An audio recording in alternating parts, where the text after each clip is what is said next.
Terrible screenshot, but long story short, whether it's rumours or facts, we're seeing several reports that Myles Lewis-Skelly is both frustrated with his lack of football and could be sold, probably more likely him to go out on loan.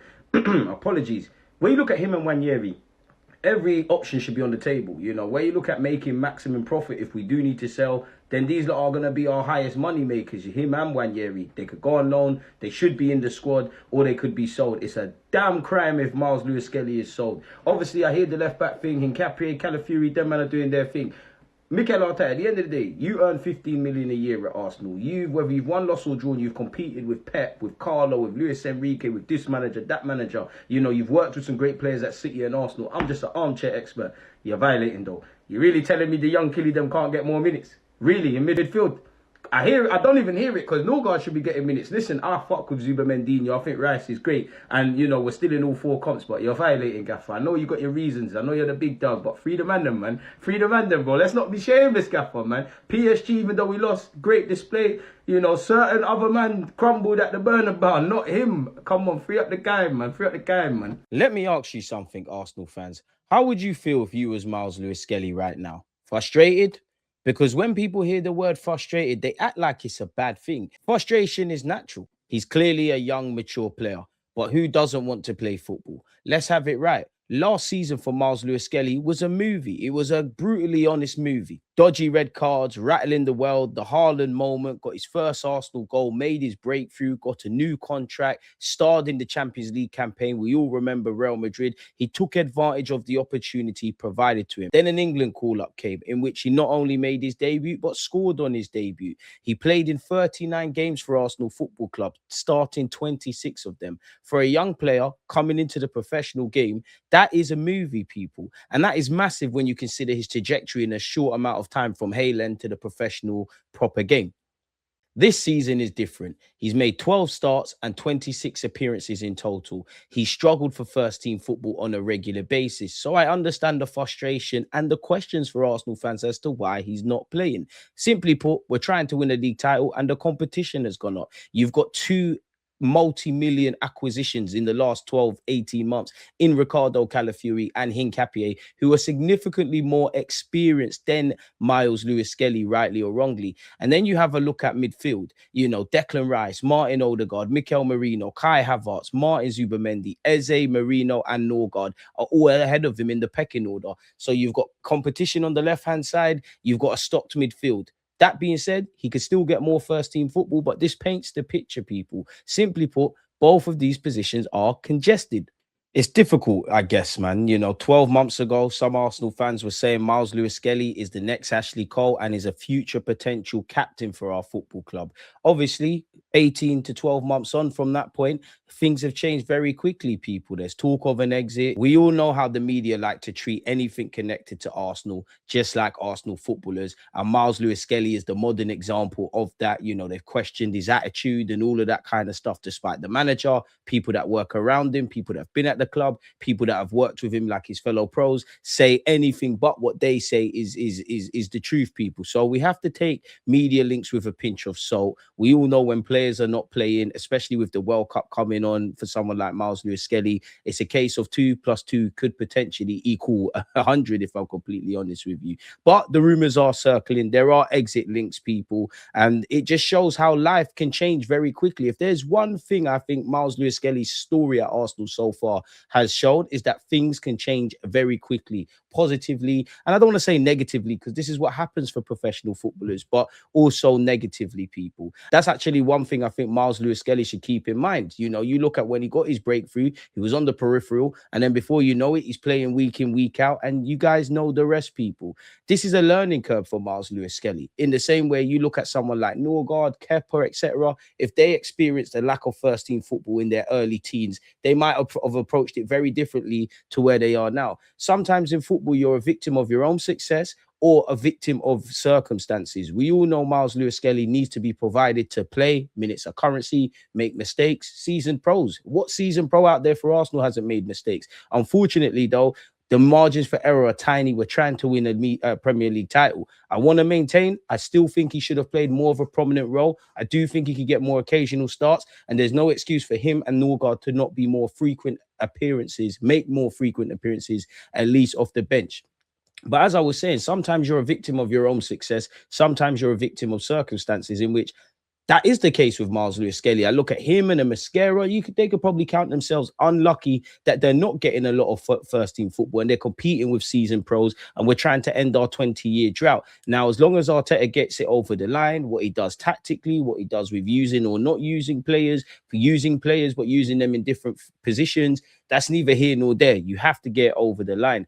And again, people, you have to look at it objectively as well. If I was Myles Lewis-Skelly, I'd be frustrated. I want you to be frustrated. We all remember Trossard. Your manager talks you up, and rightly so, talks about your attitude, your willingness to learn. You know, at the end of the day, at 18, 19 years of age, being a proper professional footballer for 18 months, you've been capped 6 times by this country, played 65 times for Arsenal. You've obviously scored, which is a thing of dreams. You've played for your country and scored as well. And you've made 37 Premier League appearances, albeit where you're competing with seasoned veterans when you compare your age, people. So it's an interesting one, and you're just going to have to get on with it because this could happen time and time again in your career. Now, when you discuss Myles Lewis-Skelly, when discussing Myles Lewis-Skelly's situation, it's one where you've got to consider all the variables.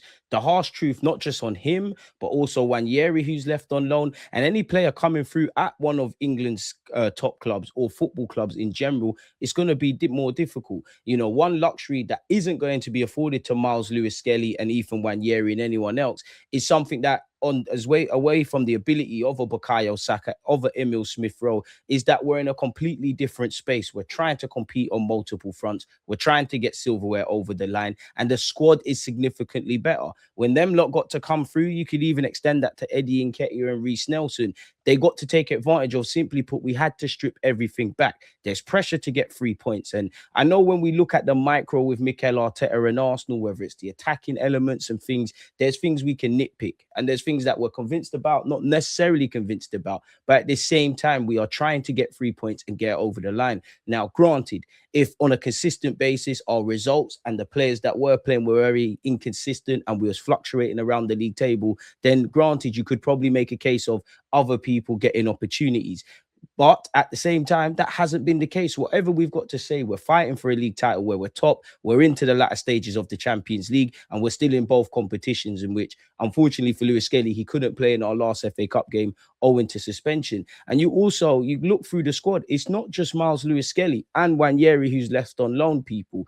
Norgard at times could count himself unlucky and be frustrated with the lack of football. Christian Mascara, who's got a lot of competition in front of him. Potentially even Calafiori with Hincapie making that position his own. So on and so forth, people. And I also feel when you look at the manager, it's easier to leave out the young players. I said this and discussed this with August versus, you know, when you've bought someone for X amount of £1 million, there is that kind of political aspect. I always give the 10 games example in the sense that if there's a 10 game stretch, let's say someone like Hincapie, for those 10 games, you might drop 6 out of 10 performances for all of those 10 games. Where someone like Myles Lewis-Skelly, you might be 20 out of 10, you might be 2 out of 10, there might be a couple of 6s, and you might have to get hooked at half time. This is things you expect from a young player. Everything Myles Lewis-Skelly has to improve is obviously things relative to his age, people. So again, simply put, when a club becomes elite, the pathway becomes harder, people. As I said, when Nketiah, Smith-Rowe and Saka came through, Arsenal weren't competing at the very top. Now we're trying to win titles. The margin for trusting youth becomes smaller, people.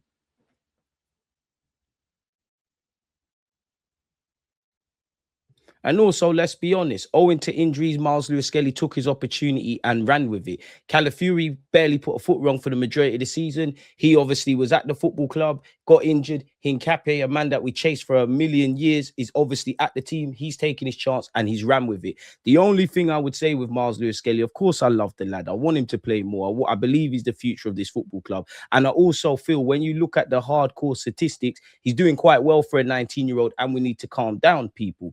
Now, I'll be honest, this season, the performances haven't been up to par for Myles Lewis-Skelly. I love the lad. He's one of my favourite footballers in this team, and I want him to stay at Arsenal for the rest of his career, if I'm brutally honest.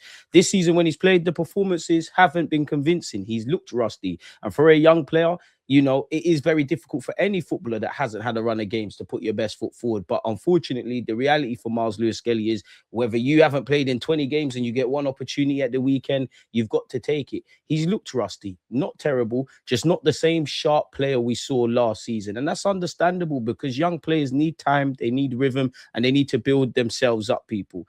Injuries opened the door for Myles Lewis-Skelly, and let's be honest, there's an element of that being true this season for many a player. You know, injuries opened the door for him before. Obviously, this season, Calafiori has taken his chance. He got injured. Hincapié has taken his chance. Myles Lewis-Skelly has looked rusty when called upon, but that's football. And unfortunately, yesterday's performance don't count for much in the modern day. The game is always moving. The future is still bright. He's 19 years of age. He's played 60 odd times for this football club, 30 odd in the Premier League, shown his quality in the Champions League and in the Prem. He's 19 years of age.